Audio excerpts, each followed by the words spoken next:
जय हिंद दोस्तों, मैं महेंद्र शर्मा स्वागत करता हूं वन वर्ल्ड हिंदी में आपका। उम्मीद करता हूं आप खुश और स्वस्थ है। दोस्तों आइए दिखाते हैं पाक मीडिया की एक लेटेस्ट डिबेट जिसमें बहुत ही जबरदस्त विश्लेषण किया गया भारत की माइनॉरिटीज का संजय दीक्षित जी के द्वारा, जो जयपुर डायलॉग के चेयरमैन भी है। उन्होंने बहुत ही जबरदस्त विश्लेषण करते हुए बताया भारत में माइनॉरिटीज क्या है, क्योंकि हमारे यहाँ माइनॉरिटीज से उपराष्ट्रपति तक बन गए और कैसे उपराष्ट्रपति ने भारत के लिए काम किया और क्या हित में था, क्या अनहित में था, उनका बहुत जबरदस्त विश्लेषण बताया। दूसरी ओर पाकिस्तान में आज जो माइनॉरिटीज के साथ हो रहा है उनके बारे में भी डिस्कशन किया और पाकिस्तान को औकात दिखाई। तो कहीं ना कहीं आज आरजू काजमी और संजय दीक्षित जी के बीच बहुत ही जबरदस्त और पॉजिटिवली विश्लेषण हुआ है। तो दोस्तों देखिए डिबेट और कमेंट में अपनी प्रतिक्रिया जरूर दें। लास्ट में आपसे रिक्वेस्ट करूँगा, चैनल पर नए हैं तो चैनल को सबसे पहले सब्सक्राइब कीजिए, लाइक शेयर कमेंट जरूर कीजिए। दोस्तों जय हिंद, वंदे मातरम, भारत माता की जय। दोस्तों वो सलमान तासीर को मार दें या किसी को भी कर दें कि जी वो हमने तो बड़ा इस्लाम के लिए किया, तो इस्लामिक कंट्री में तो कुछ नहीं हुआ, लेकिन बाकी इस्लामिक कंट्री में ऐसा कुछ नहीं होता जो पाकिस्तान में होता है। लेकिन हिंदुस्तान में तो ऐसा नहीं होना चाहिए और इसकी कुछ ना कुछ ऐसी सजा होनी चाहिए कि एग्जाम्पल रहे और लोग आगे से इस तरह की बात ना करें। और साथ ही थोड़ा सा बाहर रिलीजन के लोगों को जो है वो थोड़ा सा ये भी होना चाहिए कि एक दूसरे के रिलीजन के ऊपर डिस्कस ना करें। आपके ख्याल से ऐसा हो सकता है? देखिए, ये अगर आप जो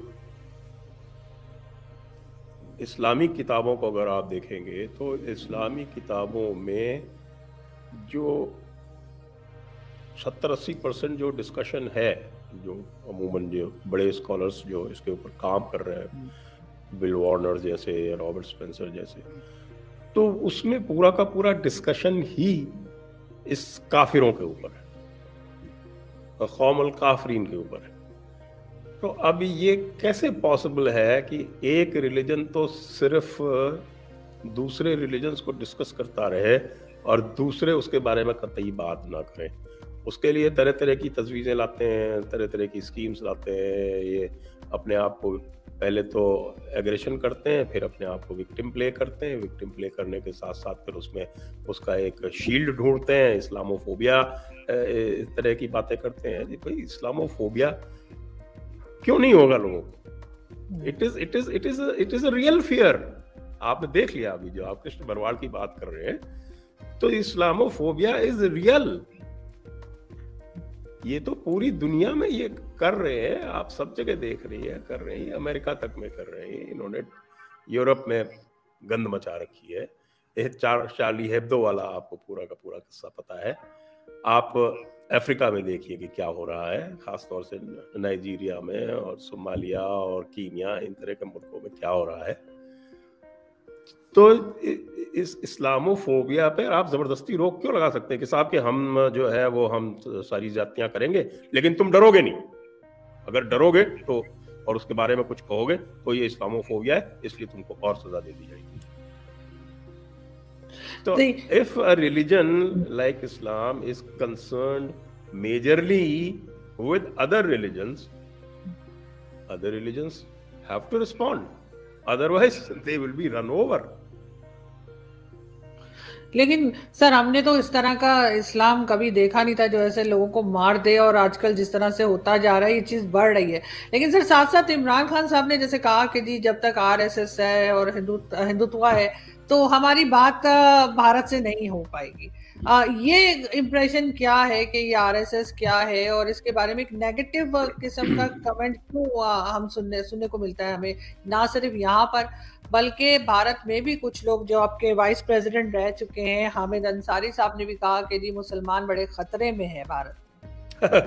हामिद अंसारी साहब की तो बात बता दूं। हामिद अंसारी साहब के जो भतीजे हैं उनका नाम है मुख्तार अंसारी, और मुख्तार अंसारी जो है वो यूपी जो सबसे बड़ा प्रोविंस है आपके यहाँ, जिसको प्रोविंस कहते हैं, हमारे यहाँ स्टेट बोलते हैं, तो जो भारत का सबसे बड़ा स्टेट है उसकी पॉपुलेशन जो है वो पाकिस्तान की पॉपुलेशन के लगभग बराबर है।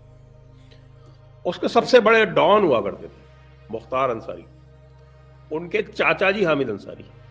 और मुख्तार अंसारी के खिलाफ जब मुकदमे चल के और उनका प्रोसिक्यूशन होके और वो जेल में बंद थे, तो हामिद अंसारी साहब ने अपना इन्फ्लुएंस इस्तेमाल करके उनको जो एक कांग्रेस रूल्ड स्टेट थी, क्योंकि ये कांग्रेस के खासुल खास थे, और कांग्रेस के कैरेक्टर के बारे में तो मैं मौका लगेगा तो आगे बताऊंगा, क्योंकि कांग्रेस जो थी वो 1950 आपके 1952 के जब इलेक्शन हुए थे उसके पहले और इसके और भी पहले जवाहरलाल नेहरू ने सारे जितने भी मुस्लिम लीग थे उन्हें मौलाना अबुल कलाम आज़ाद के थ्रू कांग्रेस में शामिल कर लिया था। तो कांग्रेस और मुस्लिम लीग का मर्जर हो गया था एक तरह से। तो ये जितने भी लीगी उत्पाती थे, जो ट्रबल मेकर्स थे, वो सब कांग्रेस का पार्ट बन गए थे। कुछ दिनों तक बैठे रहे और उसके बाद फिर उन्होंने वही हरकतें शुरू कर दी कांग्रेस का, फ्रॉम विद इन कांग्रेस, जो ये पार्टीशन के पहले किया। तो ये जो हामिद अंसारी साहब हैं, इनके खिलाफ तो इतने सीरियस चार्जेस हैं, इनको तो ज़बरदस्ती एक अपीजमेंट के टोकन के फॉर्म में इनको वाइस प्रेसिडेंट बनाया गया।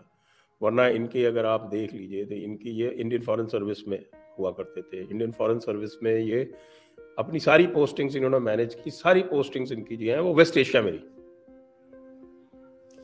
और जब ये ईरान में हुआ करते थे तो वो जो इंडियन रॉ के जो वहां पे एम्प्लॉइज और ऑफिसर्स थे, इन्होंने उनको ही गिरफ्तार करवा दिया। तो इनके तो शोहरत में चार चांद जड़े हुए। फिर मुख्तार अंसारी के बारे में बात कर रहा था मैं आपके। मुख्तार अंसारी जब पकड़ा गया तो उसको इन्होंने, पंजाब में इनकी कांग्रेस की गवर्नमेंट थी, उसको करके वहाँ किसी और एक छोटा सा केस दर्ज कराया। यहाँ पर इसके खिलाफ मेजर केस चल रहे थे, मर्डर के और मल्टीपल मर्डर केसेस थे। और बाकी आपके लैंड ग्रैबिंग और इस तरह के गैंगस्टर्स एक्ट में इनका चार्जशीट हो रखी। तो ये हमारे हामिद अंसारी साहब क्या करते हैं कि वहाँ पर उनकी कांग्रेस की गवर्नमेंट थी, तो वहाँ एक मामूली सा कोई केस दर्ज कराया जाता है और उस केस को दर्ज करा के फिर इनको वहाँ प्रोसिक्यूशन के लिए बुलवाया जाता है। और जेल में जो जहाँ पे ये बंद थे, झांसी एक जगह है यूपी में, वहाँ से प्रोटेक्शन वारंट के जरिए तलब करवा के ये वहाँ ले जाए जाते और वहाँ जेल में डाल दिए जाते और फिर वहाँ 5 स्टार फैसिलिटीज एंजॉय करते लगातार। ये हामिद अंसारी साहब का काम है। तो मुख्तार अंसारी जिसका भतीजा हो, उसके बारे में और कहने की क्या जरूरत है। और मुख्तार अंसारी को वो डायरेक्ट मदद कर रहा है। ऐसे आदमी के बारे में मेरा ख्याल से जब आपको यदि पता चल जाए कि ये किस तरह के इनके रिश्ते हैं, ये वहाँ के बड़े मिल्की अशराफ कहलाते हैं। ये आजमगढ़ गाजीपुर का एक एरिया है यूपी में, वहाँ के ये मिल्की अशराफ है और यहाँ सब जानते हैं इनको कि ये पूरी तरह से दबदबा चलाते हैं वहाँ पे। ये वहाँ उसके सेठ बने बैठे हुए मुसलमानों, उस एरिया के मुसलमानों, और इनका एक ही काम है हेट्रेड फैलाना हर तरह से। और हेट्रेड फैला के ये बात करना कि साहब के हमारा ये जो खित्ता था ये तो ये मुगलों का था और हमें मुगल एम्पायर वापस चाहिए, हमें दिल्ली वापस चाहिए, तो दिल्ली पे कब्जा चाहिए। यही आपके इमरान खान बोलते हैं। रियासत मदीना का जो इशारा है वो बिल्कुल साफ है कि हम तो मदीना में बैठे, हमें मक्का चाहिए। लेकिन सर हम तो अभी 100 साल कह रहे हैं, हम अच्छी तरह से समझते हैं। ये क्या 5 साल में से लोग समझने लगे हैं। समझने में हमारे जैसे लोग भी हैं उसके गुनहगार। हमने इसको काफी फैलाया चारों तरफ, सबको बिल्कुल क्लियर किया, तो उससे भी लोगों को ये पता चला कि भाई अगर कोई रियासत मदीना कह रहा है तो रियासत मदीना का उसका इशारा क्या है। लेकिन सर हम तो 100 साल लड़ने नहीं वाले। सर हम तो 100 साल हमने कहा हम नहीं लड़ेंगे। लेकिन आपका हेड स्पीच की अगर बात करें, उसकी जो कंडीशंस अप्लाई है उसका क्या होगा? वो जो आपकी नेशनल सिक्योरिटी पॉलिसी है उसमें नीचे लिखा हुआ है कंडीशंस अप्लाई, और कंडीशंस अप्लाई में हम 100 साल तक तब तक नहीं लड़ेंगे अगर कश्मीर इशू रिजॉल्व हो जाता है, नहीं तो हम लड़ेंगे। नहीं सर हम वैसे सर अब कंडीशंस कौन सी हैं वो तो मुझे ठीक से नहीं पता, लेकिन बहरहाल हमने कहा है कि 100 साल हम नहीं लड़ेंगे। मगर सर अगर हेड स्पीच की बात करें तो वसीम रिजवी साहब भी बहुत हेड स्पीच किया करते थे, उनको तो आप लोगों ने लॉकअप में डाल दिया। अब जो उन्होंने हेड स्पीच करी है वो हेड स्पीच उन्होंने, अब आप देखिए कि प्रोपेगेंडा कैसे चलता है। जो स्पीचेस जैसे जो वसीम रिजवी ने की, तो वो कहे कि भाई हमारे ऊपर हमला हो रहा है, और ये इसी तरह के हमले, ये तो साफ दिख रहे हैं ना आपके, जिस तरह का ये आपके फरूक इस्लामी वाले इस कमर गनी कासमी ने किया, उस तरह का जो हमला है उसी के बारे में साहब कि हमारे ऊपर, उसके पहले जो उनके यति नरसिंहानंद सरस्वती, उनके तो जो मंदिर में आके 2-3 बार उनके ऊपर अटेम्प्ट हो चुके हैं। तो ये हमले के लिए हमें तैयार रहना पड़ेगा, हमें इसको रेजिस्ट करना पड़ेगा, और इसके लिए सब लोग जो है तैयार रहें, और जो भी आमद दरफ्त कर सकते हैं, जो भी अपने, चाहे वो अपने घर में कोई असले रखने हो या कुछ रखने हो, बिल्कुल लीगल तरीके से वो सब करके इसकी तैयारी रखें, क्योंकि ये लगातार हमले हो रहे हैं और ये हमले बढ़ेंगे। इसको हेट स्पीच बता दिया गया। ये किस तरह की हेट स्पीच है भाई, और उसमें पूरा प्रोपेगेंडा शामिल हो गया। नहीं, आप देखिए इनके हाथ कितने बड़े हुए हैं कि सीधे जाकर अल जजीरा शुरू होता है, जैसे ही कुछ होगा यहाँ पे छोटी से छोटी चीज़ वो अल जजीरा में हाईलाइट होगी, अल जजीरा के बाद न्यूयॉर्क टाइम्स और इकोनॉमिस्ट और गार्जियन, इनमें सब में सब छपेगी। और ये मैं बार बार कहता रहता हूँ, हमारी जो लीडरशिप है, स्पेशली आरएसएस और बीजेपी की, आरएसएस को ये बराबर कहते हैं साहब कि ये आरएसएस वालों को बेचारों को कह दिया टेररिस्ट। हम तो आरएसएस वालों को कहते हैं कम से कम मुंह तो खोलो, वो तो बेचारे मुंह भी नहीं खोलते। वो जो सरसंघ चालक है, उनके हेड है, वो तो ये कहते हैं कि साहब कि हिंदुओं और मुसलमानों का डीएनए एक है। हम उनको बार बार समझाते हैं कि भाई डीएनए से कुछ नहीं होता, कौरव और पांडव का भी डीएनए एक था। लेकिन वो तो अपनी तरफ से लगातार कोशिश करते रहते हैं कि भाई ये चीजें रिजॉल्व, मैं हमको बताते हैं उनको पूरा पार्टीशन के पहले का, जो आपने अनब्रेकिंग इंडिया अगर पढ़ी है तो हमने उनको बताया कि इससे रिजॉल्व नहीं होता है ये,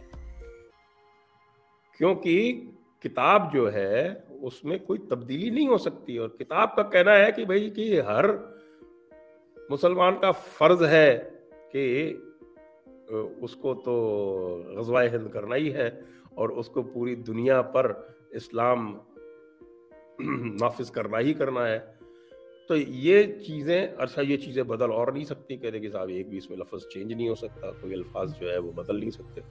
तो अगर इस तरह की नॉन चेंजिंग फिलॉसफी है तो लोगों को इससे लड़ना तो पड़ेगा ही ना।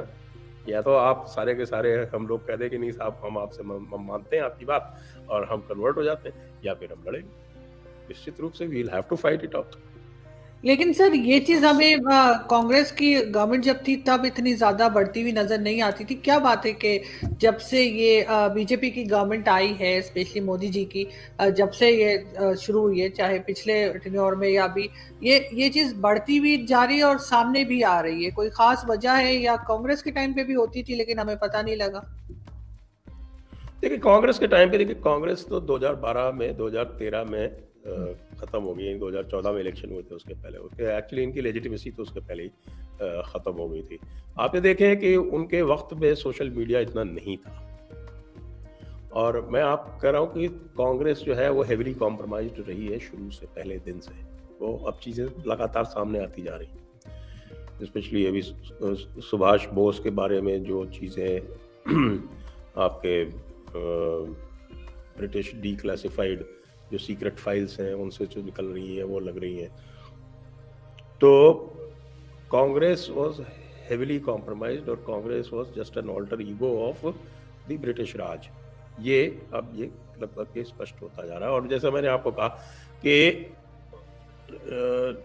नेहरू जी ने पटेल के मरने के बाद में एक तरह से पूरी तरह से कोऑप्ट कर लिया मुस्लिम लीग को, और मुस्लिम लीग ने कांग्रेस में शामिल होकर उसी तरह की पॉलिटिक्स फिर से शुरू कर दी। और कई बार हमारा डिस्कशन होता है, यदि आप देखते हो कभी, तो कहते हैं कि भाई ये जो इंडिया की जो स्टेट है, जो हम कंपेयर करते हैं बिटवीन पाकिस्तान और इंडिया, तो उसमें हम ये कहते हैं कि भाई पाकिस्तान का जो नेशन है वो एक अननेचुरल नेशन है, लेकिन जो पाकिस्तान का स्टेट है वो नॉर्मल है। जो पाकिस्तान का नेशन है वो एबनॉर्मल है। वो एबनॉर्मल इसलिए है क्योंकि आपने देखा वो जो पूरी जो आपकी दो कौमी नजरिया, टू नेशन थियरी, वो सारी की सारी जो है कंप्लीटली एबनॉर्मल थियरी।